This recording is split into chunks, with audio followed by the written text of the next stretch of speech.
Talk to me about this issue in PNG that's exploded in relation to China, this great security risk we have now, that Chinese military, police and other things could be deployed at the behest of the PNG people, or certainly the government. But wasn't it only last year that under Albanese we paid $200 million for a security deal with PNG that he said would keep the Chinese out? Yeah, so I'm profoundly critical of the Albanese government in defence. I've got more sympathy for them on the Pacific because the Pacific is just intractable. However, what they told us, what the Albanese government told us is, of course, bananas. The idea that the Morrison government had neglected the South Pacific, and then they came in with their pro-climate change kumbaya and stitched up a whole lot of deals and the problem was solved. Every single deal the Albanese government has stitched up has basically unravelled.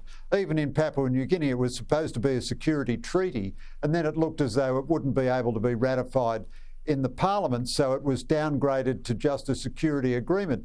But the bottom line is, all of these Pacific countries, even if they were well run, not one of them could break even. And, you know, the truth is they're wonderful people, they're great people, they make great immigrants in Australia, but they're not well-run societies. And the need is enormous. Their need for resources is huge. I saw one figure the other day, PNG has maybe 6,000 police, it needs 24,000. So how are you going to pay for that? How are you going to train it? So they're going to try to get as much money as they can from us. But China is not going to go away. China has deep strategic ambitions in the South Pacific. It wants a military base. It wants to interfere with cyber communications, telcos, all the rest of it. It wants to separate us from the United States strategically by having a presence in the Pacific.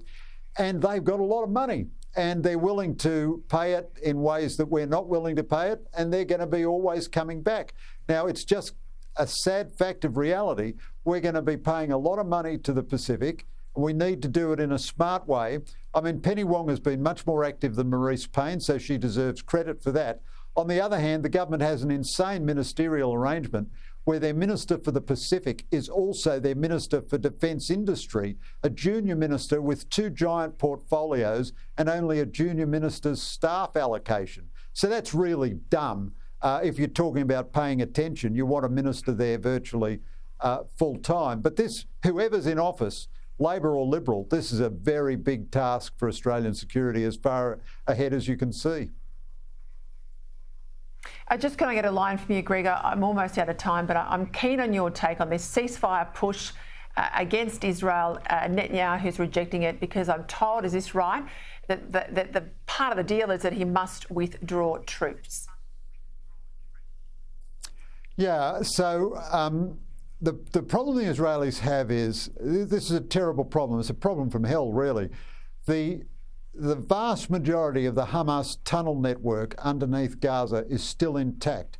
That means for all the destruction and all the death that has occurred, if the Israelis withdraw now, Hamas will be able to reconstruct their ability to strike Israel very, very quickly. So Israel has to complete this business of rooting out these tunnels. On the other hand, there's a huge domestic pressure within Israel to get the hostages back and international pressure against Israel to wind back the severity of its operations. Netanyahu keeps saying he's determined to destroy Hamas, and I think, you know, his record tells us that when he says that sort of thing, we should believe him, and I think we should support him.